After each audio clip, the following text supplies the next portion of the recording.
Iginit naman ng Malacanang na walang kapalit ang pagpapaliban ng China sa pagbitay sa 3 OFW doon. Kasabay nito, nasa Taiwan na rin si dating Senador Mar Rojas para ayusin ang problemang idinulot ng pagpapadeport sa ilang Taiwanese sa China.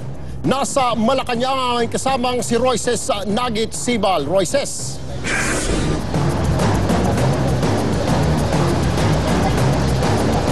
Yes, Erwin, dumating nga dito sa Malacanang si Vice President Jejomar Binay matapos nga ang ilang oras na pakikipagpulong niya kay Pinoy at masaya nga niyang ibinalita na binati at pinasalamatan siya ng Pangulo. Samantala, narito naman ang report natin muna kaugnay sa paninindigan ng palasyo na walang naging kapalit. Ito nga ang pagpapaliban ng China sa pagbitay sa 3 nating kababayan sa China. Palaisipan pa rin kung paano nakumbinse ni Vice President Jejomar Binay ang China na ipagpaliban ng pagbitay sa 3 OFW doon. Pero kahit aminado ang palasyo na suntok sa buwan ang naging misyon ni Binay, wala raw kailangang bayarang utang na loob ang gobyerno sa kasunduang ito. No concessions were given to the Chinese government. It was a gesture of friendship. Sabi nila Sherda, hindi pa malinaw kung hanggang kailan ang postponement sa pagbitay sa 3 dahil nakabase raw ito sa Chinese law. Ipinatawag na rin ni Pangulong Aquino si Binay para i-report ang naging takbo ng pag-uusap niya sa mga opisyal ng China Court. Siguro ang gagawin natin just to clarify is to really look into the Chinese law. We continue to hope for a favorable resolution. Marami ang napahanga ni Binay dahil sa tagumpay niyang misyon, kaya naman hindi maiwasang makulayan ang pag-appoint ni Pinoy sa nakalaban niya noong eleksyon na si Mar Rojas bilang emisaryo sa Taiwan. Si Rojas ang ipinadala ni Pinoy sa Taiwan para makipag-usap tungkol sa deportation ng 14 na Taiwanese sa China. He is the chief troubleshooter of the president. We believe that Senator Mar Rojas can easily convey the concerns of the president to the Taiwan government. Kasama sa misyon ni Rojas na palambutin ng Taiwan sa paghihigpit sa mga OFW, pero hindi raw kasama sa kanyang pakay ang paghingi ng sorry. Sana na i-relax nila ang kanilang stringent rules towards our OCWs. As you know, we have around, if I'm not mistaken, the number is around 70,000. So we don't expect any apology. As far as I know. Erwin, dumepensa rin si VP Binay kaugnay nga niyang sinasabing kapalit, na kapalit nga na binigay natin, kapalit ng buhay naman o pansamantalang pagpapaliban dito sa pagbitay sa 3 OFW. Ang sabi niya kanina sa kanyang press briefing, hindi nagkaroon ng pagkakataon o walang chance na makabulong o makahingi ng special needs nga itong China dahil hindi lang naman daw isang opisyal yung kausap ni Binay. Kumbaga, iba't ibang opisyal daw ng China ang humarap sa kanya doon. Alright, babalikan po natin mamaya-maya lamang si Royces Nagit Sibal. Samantala, nagsibalik na sa kani-kanilang mga tahanan ng may 100 pamilya na inilikas kagabi dahil sa tumagas na ammonia mula sa isang planta ng yelo sa QC. Pero balik normal nga ba ang sitwasyon nila? Ikwento mo, Franz Noguera.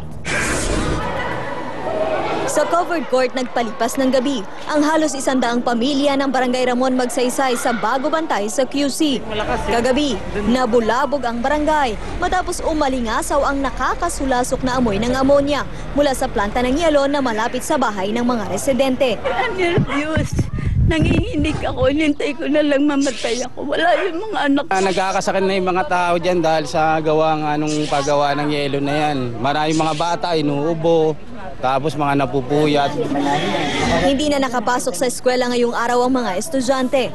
Marami kasi sa kanila, hindi nakatulog dahil sa pagkahilo, hirap sa paghinga at pagsusuka. Hindi nakapasok. Kasi wala kami lahat natulog puyat kami lahat. Dahil hindi rin sila komportable sa covered court, nagbalikan na lang sa kani-kanilang bahay ang mga lumikas na residente kaninang umaga kahit wala pang clearance. Plano ngayon ng mga apektadong residente na ipetisyon ang planta. Magrereklamo ho kami, lahat kami. Para may sarado yan. Nag-inspeksyon na ang Bureau of Fire Protection sa VCMC Ice Plant. Nanggaling daw ang amoy mula sa tumagas na tubo mula sa makinang ginagamit sa paggawa ng yelo. Habang patuloy ang investigasyon, tigil muna ang operasyon ng planta. Sinusuri rin ang mga dokumento at permits kung legal ang operasyon nito. Tumanggi namang magbigay ng pahayag ang pamunuan ng ice plant. Franz Noguera, News 5. Pinatigil muna ng DENR ang pagpapakawala sa kanal ng nahigop na likido mula sa basement ng West Tower condo. Dahil dito posibleng maudlot ang pag-uwi ng mga residente sa condo sa Hulyo. Ikwento mo, Beverly Natividad. Higit 7 buwan nang hinihigop ang pinaghalong tubig at langis na tumaga sa basement ng West Tower condo. Kada araw itinatapon sa kanal ang 25,000 litro ng likido na nakukuha. Pero ngayon, tigil muna ang pagpapakawala nito sa kanal. Ayon sa Environmental Management Bureau ng NCR, hindi kasi lubos na napaghihiwalay ang langis sa tubig.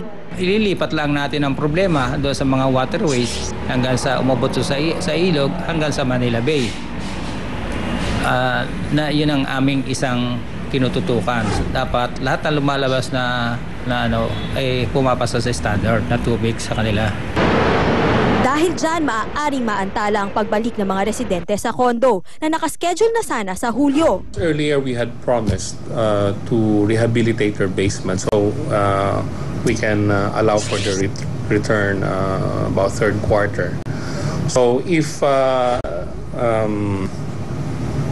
they have stopped operations, this will temporarily set us back. Bahagi ng likido na nakukuha mula sa basement ay nililinis sa on-site treatment. Ang iba, pinatatanggal ang langis sa ibang accredited water treater.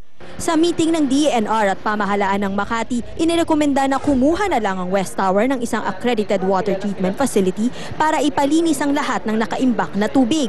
Yun nga lang, magiging mas magastos daw ito. Ang suggestion sana ng DENR, since FPIC o Philippine First Industrial Corporation admitted publicly na ang dahilan ng petrol leak ay yung pipeline nila, dapat sila na mag-assume ng total rehabilitation work in Bangkal area and also in West Tower. Handa naman daw ang FPIC na sagutin na ang pagpapalinis ng tubig na nakukuha sa basement, pero tutol daw dito ang mga residente ng West Tower. Beverly Natividad, News 5. Idinetalye nga kanina ni Vice President Jojo Marbinay ang naging misyon niya sa China para ipagpaliban ng bitay sa 3 OFW na nakakulong doon. Balikan po natin si Royces Nagitsibal live mula sa Malacanang. Royces. Yes, Cheryl, sabi nga ni VP Binay, kabilang sa mga major consideration ng pagpapaliban ng China sa pagbitay sa 3 OFW ay ang maganda raw na bilateral relations ng Pilipinas at ng China. Bukod pa dyan ang personal na sulat ni Pinoy sa Chinese President na si Hu Jintao na humihingi nga ng apela for humanitarian reasons. At bukod dyan,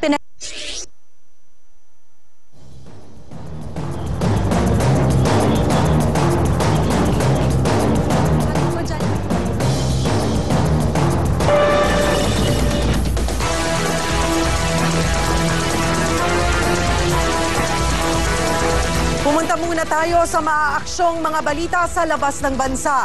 3 araw pa lang mula nang muling sumalakay ang mga drug gang sa Mexico, pero pumalo na agad sa 52 ang patay dahil dito. At mga imbitasyon para sa kasal nina Prince William at Kate Middleton inilabas na. Ikwento mo, Naomi Dairi. 64 ang patay at 12 ang sugatan ng bombahin ng mga tropa ng NATO ang kuta ng mga militante sa Eastern Afghanistan. Ang masaklap, karamihan sa mga nadisgrasya puro sibilyan. Nangako naman ng NATO na iimbestigahan ang nangyari. Halos normal na lang sa mga Mexicano ngayon na makakita ng patay sa kalsada. Ilan sa mga bangkay may pirma pa. Epekto ito ng patuloy na girian ng mga pulis at hinihinalang drug traffickers. Sa loob lang ng 3 araw, lampas sa 50 na ang patay dahil dito. 4 na ang naaresto kaugnay na nasabing mga krimen. Talaga namang bigatin ng mga imbitasyon ay pinadala ni Queen Elizabeth para sa kasalang Prince William at Kate Middleton sa April 29. Bukod sa mismong reyna ang nakapirma rito, gintong mga letra pa ang ginamit. Ayaw pa maglabas sa mga pangalan ng Buckingham Palace, pero kasama sa mga siguradong makakatanggap nito ang ilang foreign dignitaries, diplomats, mga sundalo at charity workers. Naomi Dairi, News 5.